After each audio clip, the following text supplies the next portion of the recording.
आशीष के गुरुवर फिर ये तरस तुम्हारा हो।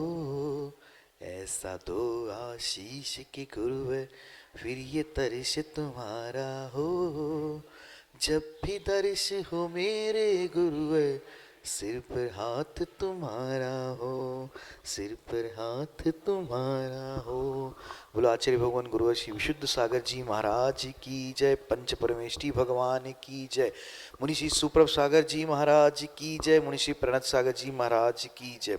जय जन बंधु, आप हम सभी यहाँ उपस्थित हुए हैं इस लोकप्रिय कार्यक्रम सम्यक समाधान को सुनने। जैसे आप लोग उपस्थित होकर सुन रहे हैं, वैसे ऑनलाइन के माध्यम से, यूट्यूब के माध्यम से घर बैठे लोग इस कार्यक्रम को सुन रहे हैं और पसंद भी कर रहे हैं।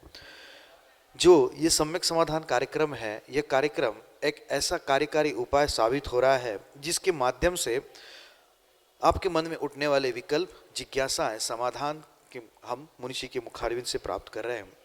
जैसे एक छोटी सी दवाई होती है, एक पैरासीटामोल कहते हैं जिसे हम, वो हर काम में, हर दर्द में काम आ रही है। जैसे सर दर्द है, बदन का दर्द है, उसमें वो पैरासीटामोल काम आती है। वैसे ही वो पैरासीटामोल का काम हमारा सम्यक समाधान कार्यक्रम कर रहा है। समाधान मुनिषी अपने मुखारविंद से दे रहे हैं और क्वेश्चन, जिज्ञासाएं, विकल्प हो आपके माध्यम से हम तक पहुंचा रहे हैं। आप ऐसे इस कार्यक्रमों को देखने रहना और अपने विकल्प हम तक पहुंचाते रहना।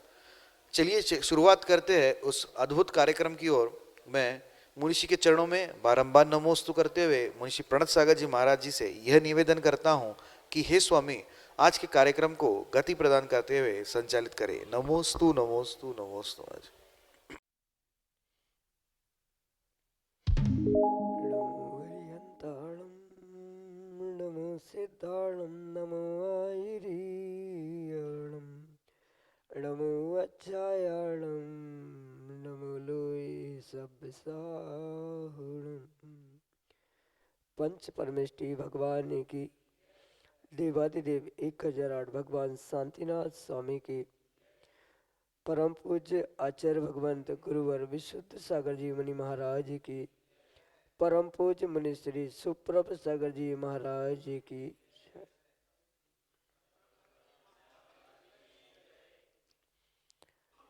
एक विकल्प जो कि हमें अनंत संसार में भटकाने का कारण बन सकता है, और वही एक विकल्प हमारे लिए अनंत सुख का साधन भी बन सकता है। आवश्यकता उस विकल्प में समीचीनता की है, क्योंकि जब विकल्प में समीचीनता आती है तो निश्चित ही वह हमारे कल्याण का मार्ग खोल देता है। और यदि उस समीचीन विकल्प का सम्यक समाधान किसी निर्ग्रंथ गुरु से हमें प्राप्त हो जाए तो निश्चित ही वह अनंत सुख का साधन बन जाता है। ऐसा वह शाश्वत सुख की प्राप्ति का एकमात्र कार्यकारी उपाय समीचीन विकल्पों का सम्यक समाधान, जो कि हम सभी प्रतिदिन परम पूज्य आचार्य भगवंत गुरुवर विशुद्ध सागर जी महाराज के मंगल सुभाषित से, उन्हीं के सुयोग्य शिष्य परम पूज्य मुनि श्री सुप्रभ सागर जी महाराज के मुखारविंद से प्राप्त कर रहे हैं। गुरु का कितना अनंत उपकार हमारे ऊपर है कि अभी परम पूज्य मुनिश्री का मंगल विहार 4 दिसंबर से होने वाले परासिया पंचकल्याणक के लिए चल रहा है। फिर भी प्रतिदिन परम पूज्य मुनिश्री हम सबको सम्यक समाधान प्रदान कर रहे हैं। देश के विभिन्न प्रांतों से अनेकानेक समीचीन विकल्प हमें यहाँ प्रतिदिन प्राप्त हो रहे हैं, और परम आगम के परिप्रेक्ष्य में परम पूज्य मुनिश्री उनका सम्यक समाधान हम सबको प्रदान कर रहे हैं। आज इस गौर झामर की पावनधरा से प्रारंभ करते हैं सम्यक समाधान को। और आज का पहला विकल्प मुरैना मध्य प्रदेश से प्रतिष्ठाचार्य पंडित पवन जैन दीवान परम पूज्य मुनिश्री के चरणों में कोटि कोटि नमोस्तु निवेदित करते हुए अपना समीचीन विकल्प रख रहे हैं कि महाराज जी, सिद्ध क्षेत्र मांगी तुंगी जी में बलभद्र की प्रतिमा पृष्ठांकित है, उसे क्या माना जाए। हमारे समीचीन विकल्प का सम्यक समाधान करने की अनुकंपा करें। नमोस्तु महाराज जी, नमोस्तु। ओम नमः सिद्धम। परम पूज्य आचार्य भगवान गुरुवर विशुद्ध सागर जी महाराज की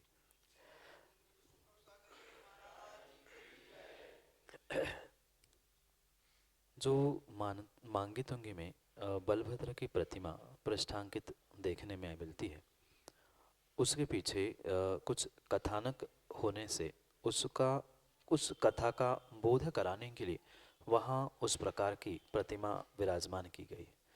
जो गुफा में वो बलभद्र की जो पृष्ठ यानी पीठ की, उनका ना चेहरा, आगे के अवयव नहीं दिखते, ऐसे उसके पीछे एक कथानक उनके पुराण में प्राप्त होता है, जो कि इस प्रकार से है कि वे बलभद्र इतने इतने सुंदर थे कि अगर कहीं वह राज्यावस्था में भी यहाँ वहाँ घूमते तो बहुत सारी महिलाएं उन पर आकृष्ट होती थी। और जैसे ही उन्होंने दीक्षा धारण कर ली, उन्होंने कई बार देखा कि उनके उस सुंदर रूप को और फिर दिगंबर मुद्रा को देखते हुए बहुत सारे उन महिलाओं के, बहुत सारी स्त्रियों के परिणाम खराब होने लगे। एक दो बार उन्होंने ये घटना भी देख ली कि कोई महिला कुएं पे पानी भरने के लिए पहुंची थी, और कुएं पे पानी भरने के लिए पहुंची थी तो पता चला कि वे मुनिराज जा रहे थे, और उस महिला ने उस मुनिराज को देखने में, उनके रूप को देखने में इतनी आसक्त हो गई कि ध्यान ही नहीं रहा कि कुएं पे पानी भरने पहुंची है। वह दिमाग, शरीर से तो क्रिया चल रही थी, हाथ में रस्सी थी, उस रस्सी को उस कसेड़ी के गले पे बांधने की जगह जो बालक को वो साथ ले गई थी उस पे ही बांध दिया और उसको उस कुएं में डाल दिया। जैसे ही मुनिराज आगे बढ़ गए, वहाँ हल्ला होने लग गया और मुनिराज के कानों तक खबर पहुँच गई कि ऐसी घटनाएं हो रही है। तो ऐसी घटनाओं को उन्होंने जैसे अनुभूत किया, उन्होंने सोचा अब तो मैं मुनिराज बन गया हूँ और मेरे निमित्त से अगर हिंसा हो रही है तो ये कैसे काम बनेगा। इसलिए उन्होंने फिर सोचा कि मैं ध्यान करने बैठूंगा। कई सारे फिर देवी देवांगनाएं हैं या मनुष्यनी स्त्रियां आदि आएंगी, आकृष्ट होगी, मेरा ध्यान भंग हो जाएगा। इसलिए उन्होंने गुफा में ध्यान करते समय अपना मुख दीवार की तरफ किया और पीठ बाहर करते हुए वे ध्यान में बैठ गए, जिससे चेहरा, उनका रूप, उनका लावण्य आदि कुछ ना दिखे। इस भावों से उन्होंने अपने आसन को लगाया था, दीवार की तरफ मुख करते हुए। तो इस कथानक को बोध करने के लिए ये प्रतिमा जो बलभद्र की वहाँ मांगीतुंगे में विराजमान की गई है, वह बिल्कुल इसका ही प्रतीक है कि संसार भोगों से जैसे विरक्ति प्राप्त करने के बाद उन्होंने दिगंबर दीक्षा धारण कर ली, क्योंकि निर्ग्रंथ मुनिराज स्वयं के साथ दूसरे का भी हित करने वाले होते हैं, स्वपर का हित देखने वाले होते हैं। मेरे निमित्त से किसी का हित ना हो, जीवों की विराधना ना हो, इन भावों से उन्होंने जो संसार से विषय भोगों से उदासीनता का प्रतीक दिखाते हुए दीवाल की तरफ मुख किया था, ऐसे ही उस दीवाल की तरफ मुख करते हुए ही, उस पृष्ठांकित करते हुए उस बलभद्र की प्रतिमा वहां विराजमान की है। यही आपके लिए सम्यक समाधान। अगला समीचीन विकल्प सागर मध्य प्रदेश से आयुषी जैन परम पूज्य मनीश्री के चरणों में बारंबार नमोस्तु निवेदित करते हुए अपना समीचीन विकल्प रख रहे हैं कि महाराज जी, किसी भी समाधिस्थ मुनिराज के पिछी कमंडल किसी वृक्ष पर क्यों टांगे जाते हैं। हमारे समीचीन विकल्प का सम्यक समाधान करने की अनुकंपा करें। नमोस्तु महाराज जी, नमोस्तु। जिनागम में आचार्य भगवंतों ने प्रत्येक क्रिया के पीछे कहीं न कहीं तर्क संगत कारण बताया है। ऐसा नहीं है कि आगम की क्रिया मात्र क्रियाकांड नहीं है, उसका कहीं न कहीं ज्ञान से, सिद्धांत से और आगे पीछे के विषयों से संदर्भ है, और उस संदर्भ के साथ ही उन प्रत्येक क्रिया को आचार्य भगवंत ने जिनागम में उद्घाटित किया। इसलिए ये जो समाधिस्थ मुनिराजों की पिछी कमंडल आदि की प्रक्रिया है, ये आगम के परिप्रेक्ष्य में बिल्कुल ऐसी ही कही गई है। जिस स्थान पर निर्ग्रंथ मुनिराज समाधिस्थ होने के बाद उनके संस्कार किए जाते हैं, उन संस्कारों के उपरांत पास में ही जो एक वृक्ष होता है, पेड़ होता है, उस पर ही वह पिछी कमंडल टांगे जाते। उसके पीछे स्पष्ट रूप से कारण बताते हुए आचार्य भगवंत आगम ग्रंथों में कहते हैं कि जिस स्थान पर मुनिराज के अंतिम संस्कार होते हैं या जिस स्थान पर जीव के प्राण निकलते हैं, स्वाभाविक सी बात है कि वहाँ से अगर वह देव योनि में पहुँचा है तो मैं कहाँ पे था, कौन था आदि देखने के लिए कौतूहलवश वह लौट के भी आ सकता है। और पता चला कि कौतूहलवश वह लौट के आ गया और जिस स्थान पर उसके शरीर के संस्कार हुए थे वहाँ वह देव बनकर पहुँचा, चाहे व्यंतर बना हो, चाहे स्वर्ग में वैमानिक देव बने हो, कोई भी देव बना हो, पर देव बनने के बाद अगर उसे बोध करने की या समझने की इच्छा हुई, मैंने कहाँ मरण किया था, मैं देख का हूँ, जबकि अवधि ज्ञान उनको जन्म से होता है, वे अवधि ज्ञान से जानते हैं, पर फिर भी उस क्षेत्र पर पहुँचने के कौतूहल से दिव्य क्रीड़ा करने का उनका काम होता है, तो वहाँ पहुँचे और उन्होंने देखा कि ये यहाँ संस्कार हुए थे, अवधि ज्ञान से जाना और उतने में ही पास में लगे हुए पेड़ पर उस पिच्छी कमंडल पे दृष्टि पड़ गई और उनको माना कि उसी समय बोध हो गया, अरे मैं तो मुनिराज था और अब मुनिराज बनने के बाद मैंने ये देव पर्याय प्राप्त की। इतना सा भी उसको बोध हो गया तो हो सकता है अगर वह मिथ्यात्व के साथ वहाँ जन्मा है तो पुनः सम्यक दर्शन हो सकता है, सम्यक के साथ भी वहाँ देवगति में जन्मा है तो वहाँ पुनः और बोध को प्राप्त करते हुए जो अन्य विषय भोगों में उनकी परिणति जा रही थी उससे हटके हुए वह धर्म ध्यान की ओर अपने आप को अग्रसर कर सकता है। वहाँ पुनः आने वाले समय में पुनः निर्गंथ मुनिराज बन के मैं आत्मा का कल्याण कर लूँ, इस भावना से उस पिच्छी कमंडल को वही जहाँ संस्कार होते हैं वही पेड़ पर टांगने की आगम की आज्ञा है। वर्तमान में बहुत सारे स्थानों पर पैसों के कारण उनकी बोलियां लगाना, उनको घर में दे देना, ये जो भी कार्य किया जाता है इसकी आगम में किसी भी प्रकार से आज्ञा नहीं है। जो प्रत्येक क्रियाओं के लिए धन पैसा देकर पात्रों का चयन किया जा रहा है ये भी आगम के परिप्रेक्ष्य में योग्य क्रिया नहीं है। आगम में पूर्वाचार्यों ने स्पष्ट कहा है उसको पिछला जाति स्मरण हो जाए देव बनने के बाद भी, इसलिए उस पिछी कमंडल को सुरक्षित रखते हुए उस पेड़ पर टांगा जाता है। भले ही लंबे समय तक नहीं चले पर साल 2 साल में अगर वह लौट के आया और उसको बोध हो गया तो उसका आत्मा का और आने वाले समय में कल्याण हो, इस भावना के साथ उस समाधिस्थ मुनिराजों के पिछी कमंडल को जहाँ संस्कार हुए हैं उसके ही समीपवर्ती किसी वृक्ष पर टांगा जाता है। यही आपके लिए सम्यक समाधान। अगले समीचीन विकल्प के लिए हमारे सामने है डॉक्टर राजेश जैन, मनोरमा कॉलोनी, सागर, मध्य प्रदेश से अपने समीचीन विकल्प के साथ। मेरा प्रश्न यह है चंगा समाधान में, जब हम कोई दान देते हैं वह किसी काम को यदि उसका उपयोग उसके अलावा किसी और काम में हो जाए तो जिस उद्देश्य से दिया गया दान है उसमें उपयोग नहीं हुआ तो उसका पुण्य क्या क्षीण हो जाता है या मिलता है कि नहीं मिलता है? अगर श्रावक ने सच्चे भावों के साथ दान दिया है, वह कितना भी हो छोटा बड़ा, पर परिपूर्ण रूप से सच्चे भावों से दिया गया दान उसके लिए सातिशय पुण्य का ही कारण बनता है।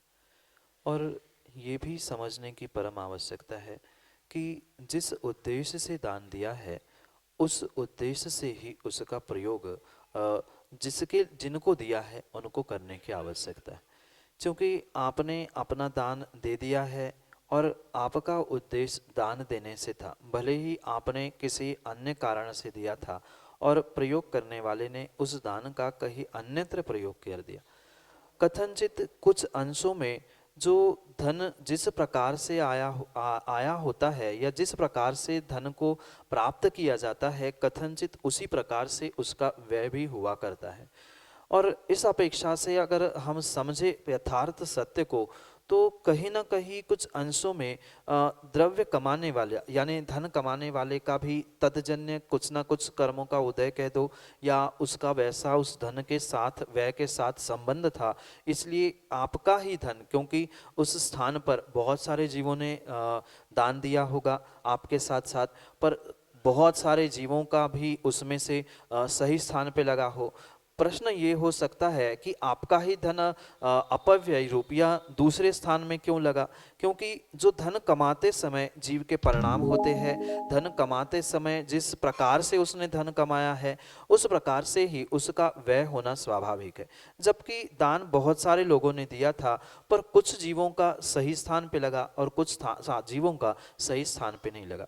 जो उस द्रव्य का सदुपयोग नहीं करते, यानी जिस लिए लिया है उस लिए प्रयोग नहीं करते, अन्यत्र प्रयोग करते हैं, तो उनको तो दोष लग ही रहा है। पर साथ साथ जिसकी वह द्रव्य राशि ऐसे अन्यत्र कार्यों में प्रयोग की जा रही है, उसको भी कथनचित उस धन राशि के निमित्त से अवश्य ही दोष लगेगा।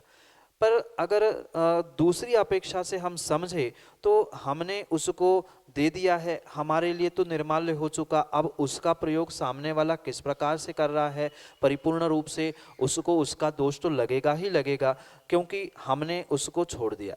अगर हम उसकी खोजबीन करने में पहुंचेंगे कि कहाँ खर्चा किया, कितना क्या किया, उसका क्या हिसाब किया, तो हमें दोष लगेगा। पर हमने एक बार माना कि 100 रुपये 1000 रुपये दे दिए, अब उस सामने वाले व्यक्ति ने जिसको हमने दान में दे दिए है, उसने उसका क्या प्रयोग किया कि नहीं किया, उसको स्वयं हजम कर गया आदि आदि, वह सब कुछ उसके लिए निर्माल्य आदि आदि का दोष लगने वाला हो सकता है। पर हमने दे दिया था, हमने छोड़ दिया था, इतने तक हमारे परिणाम और परिणति है, तो हमें उसका क्या हुआ उस रूप दोष नहीं लगेगा।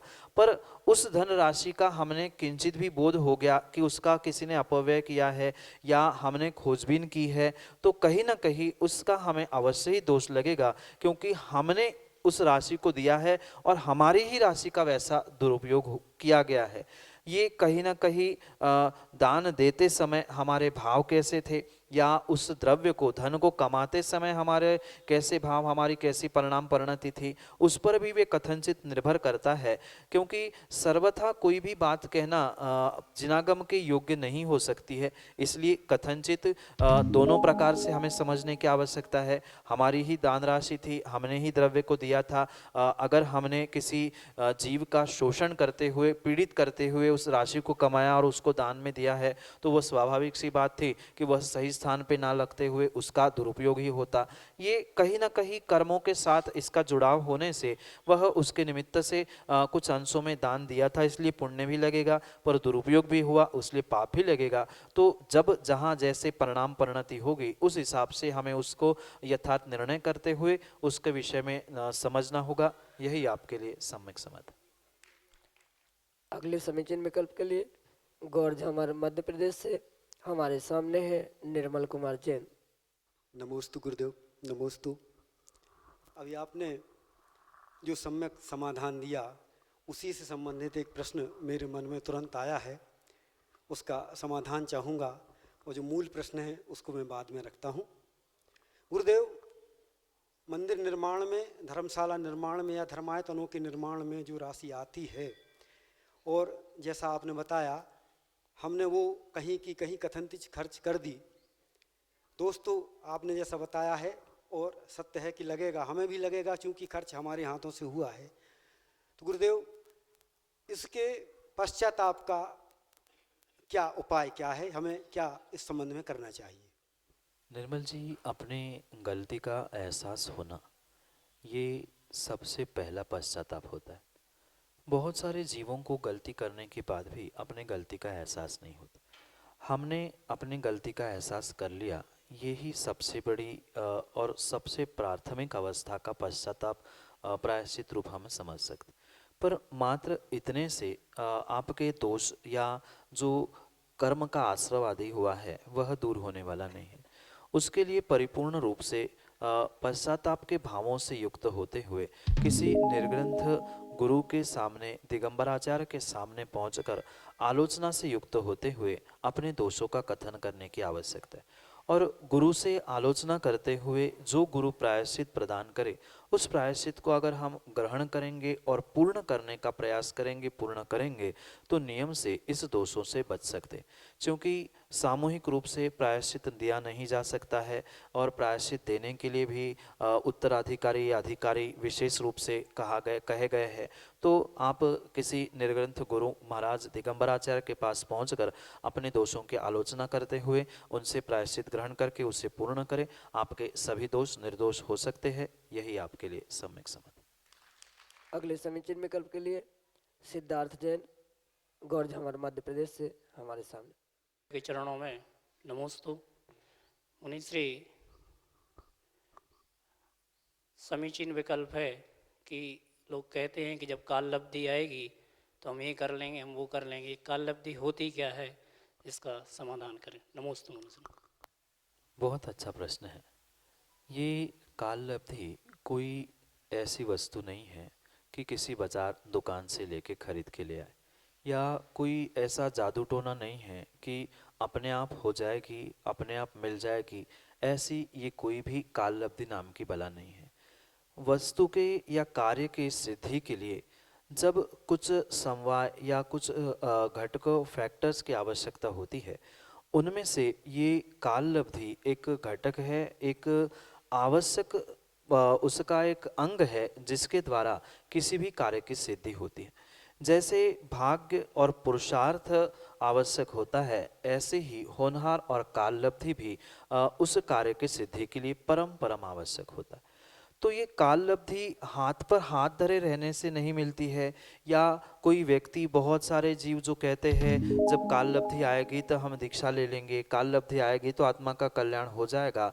ये बहुत अच्छी बात सिद्धार्थ भाई समझनी होगी। काल लब्धि अपने आप से नहीं होती है, उस काल लब्धि के लिए भी कथनचित पुरुषार्थ की आवश्यकता है, क्योंकि कथनचित से ही प्रत्येक कार्य की सिद्धि होती है। एकांत से किसी भी पक्ष की सिद्धि संभव नहीं होती। जो जिस समय में जो कार्य होने की शक्ति है, उस समय को अगर समय की दृष्टि से देख रहे हैं तो वह समय का घटक लेते हुए या समय को समझते हुए कार्य की सिद्धि को समझेंगे तो वह काल लब्धि कहलाती है। सीधा सा गणित इतना है, जिस काल में कार्य की सिद्धि होने की क्षमता है उस काल को काल लब्धि कहा जाता है। और जिस आत्मा की या जिस भीतर की शक्ति के द्वारा अपने कल्याण की या अपने कोई कार्य की सिद्धि हो रही है, वह उपादान रूप ग्रहण किया गया है। भले ही वस्तु एक ही है कार्य सिद्धि, पर उसे जब अलग अलग एंगल से, अलग अलग दृष्टि से देखा जाता है, काल की दृष्टि से देखा जाएगा तो काल लब्धि कहा जाएगा, भीतर की शक्ति से देखा जाएगा तो उपादान कहा जाएगा, बहिरंग किसी कारण से समझा जाएगा तो उसे निमित्त कहा जाएगा, वहीं पर किए हुए पुरुषार्थ की दृष्टि से देखा जाएगा तो मेहनत को देखते हुए पुरुषार्थ कहा जाएगा। ऐसे अनेक प्रकार से उसको समझने की आवश्यकता है। और इसी परिप्रेक्ष्य में काल की, समय की अपेक्षा से जो वस्तु की सिद्धि हो रही है, प्राप्ति हो रही है कार्य की, वह परिपूर्ण रूप से काल लब्धि कही गई है। ऐसी काल लब्धि नहीं होती है कि जो वर्तमान में बहुत सारे जीव, जैसे आपने भी कहा कि हो जाएगा, बन जाएगा, कर लूँगा, ऐसा कहना ये मात्र व्यक्ति का स्वयं का निजी प्रमाद है, अपने आप के साथ और आगम के साथ सीधा सीधा छल है। काल लब्धि भी तभी प्राप्त होती है जब कुछ न कुछ अंशों में जीव का पुरुषार्थ, उपादान, निमित्त, दैव, ये सब कुछ साथ देता है, तब को काल लब्धि प्रतिफलित होती। माना कि आप खेत पर जाके बैठ गए और 4 महीने खेत पर लगातार बैठे और ये सोचो कि 4 महीने बाद फसल आती है, फसल आनी चाहिए, फसल आनी चाहिए, मैं आषाढ़ महीने से बैठा हूँ, अब तो नवंबर में तो फसल आती है, सबके खेत में फसल आई, मेरे फसल में क्यों नहीं आई? तो काल लब्धि वहाँ नहीं थी क्या? काल लब्धि होने पर भी आपने वहाँ पर पुरुषार्थ नहीं किया था, उपादान रूप बीज नहीं थे, बहुत सारे निमित्त रूप आपने जल, खाद आदि कुछ भी वहाँ प्रयोग नहीं किया था, तो काल लब्धि पकने वाली नहीं है। काल लब्धि पकने के लिए हमें पहले पुरुषार्थ करना पड़ेगा, और पुरुषार्थ करने के बाद उस कार्य की सिद्धि के लिए जो काल का गैप है, समय है, उस काल के गैप के अंत को काल लब्धि या काल लब्धि पकना कहा है। जैसे किसी माँ ने भोजन बनाते समय कुकर रखा दिया, कुकर में चावल रख दिए, पानी डाल दिया, सब कुछ कर दिया और गैस चालू करना भूल गए, तो क्या वह चावल बन जाएगा? नहीं बन सकता है, वह भात नहीं बनेगा। और चालू भी कर लिया और तुरंत 2 मिनट में खोल के देखने लगी, तो क्या चावल भात बनेगा? नहीं बनेगा।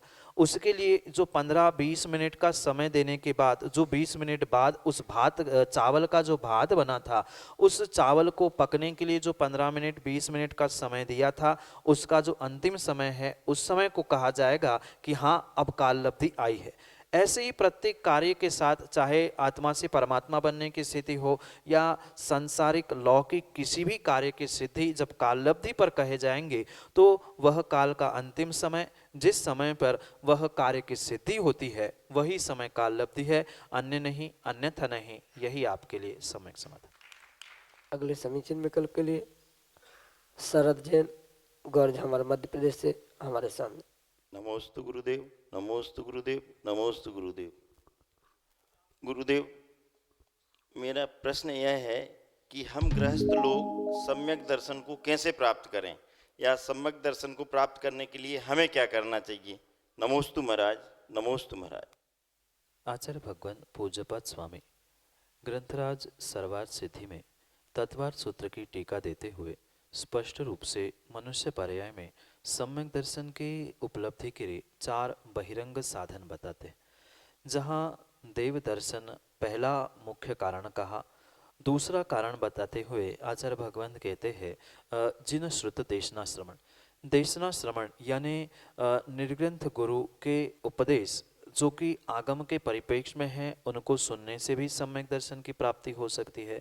जो चेतन अचेतन जिनबिंब है, चेतन यानी निर्ग्रंथ गुरु और अचेतन यानी मंदिर आदि में विराजमान प्रतिमा, उनके दर्शन करने से भी जीव को सम्यक दर्शन की प्राप्ति होती है।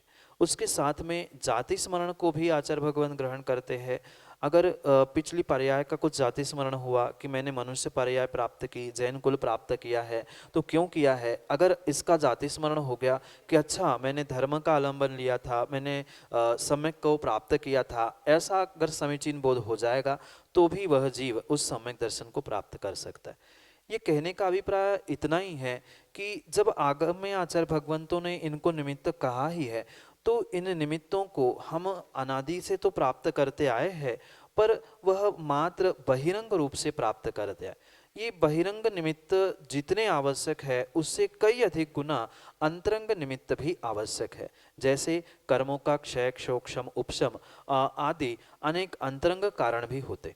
तो इन सभी कारणों को समझते हुए अगर भीतर से हम ये पक्का निर्णय करेंगे कि नहीं, अब अनादिकाल से मैं संसार में भटकते भटकते थक गया हूँ और मुझे संसार का अंत करने के लिए समीचीन श्रद्धान, समीचीन दृष्टि को लाना है, तो नियम से उस श्रद्धान के बदौलत हम सम्यक दर्शन को प्राप्त कर सकते। और ये भी बात अवश्य समझे शरद भाई कि जैसे मैं अभी काल लब्धि के लिए भी कह रहा था, तो ऐसे कोई किसी यूनिवर्सिटी का सर्टिफिकेट प्राप्त कर लेना ये सम्यक दर्शन प्राप्त करना का कारण नहीं है, या कहीं दुकान, बाजार, मॉल से भी सम्यक दर्शन मिलने वाला नहीं। इतना ही नहीं, अपितु मैं तो ये भी कहना चाहता हूँ कि किसी देवशास्त्र गुरु, सच्चे देवशास्त्र गुरु के पास भी आपको सम्यक दर्शन की प्राप्ति होने वाली नहीं है। सम्यक दर्शन अगर कहीं प्राप्त होगा तो मेरे भीतर ही होगा, और तभी होगा जब मुझे बहिरंग रूप से, व्यवहार रूप से सच्चे देवशास्त्र गुरु पे श्रद्धान है, बहिरंग रूप से सामान्य 7 तत्वों के साथ साथ जो मैं एक जीव द्रव्य हूँ, जीव तत्व हूँ, उस पर जिस दिन विश्वास होगा कि मैं ही भगवान आत्मा हूँ, मुझे अपने आप को जानने मानने से ही वह निश्चय सम्यक दर्शन की प्राप्ति होना संभव है। इसलिए एक श्रावक को प्राथमिक अवस्था में व्यवहार से अगर सम्यक दर्शन को समझने की आवश्यकता है तो सच्चे देवशास्त्र गुरु पर अकाट श्रद्धान करने की आवश्यकता है।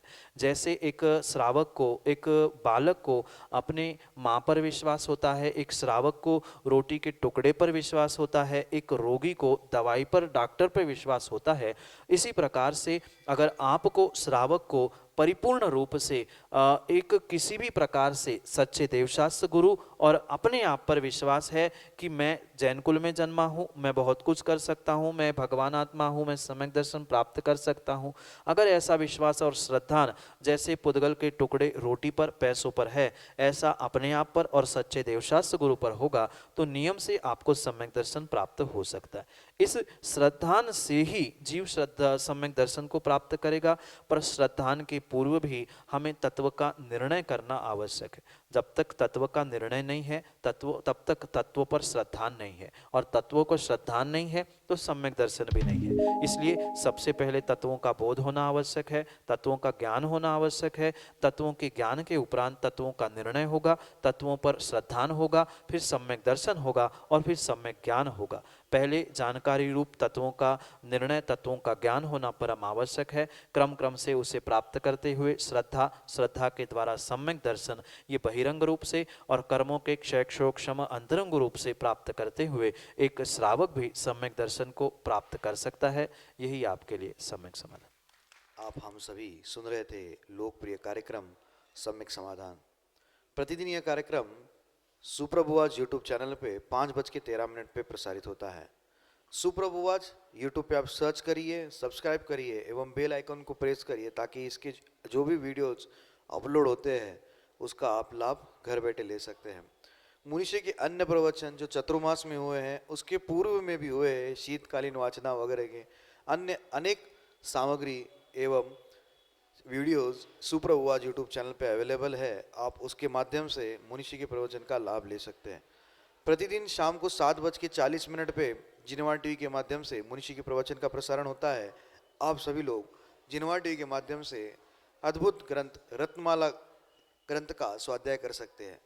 रत्नमाला एक ऐसा ग्रंथ आचार्य भगवान शिवकोटि स्वामी महाराज विरचित जो अभी तक पहली बार जिनवा टीवी के माध्यम से स्वाध्याय के लिए, स्वाध्याय प्रेमियों के लिए 7:40 पे उपलब्ध किया गया है। आप घर बैठे कार्यक्रम का लाभ ले सकते हैं।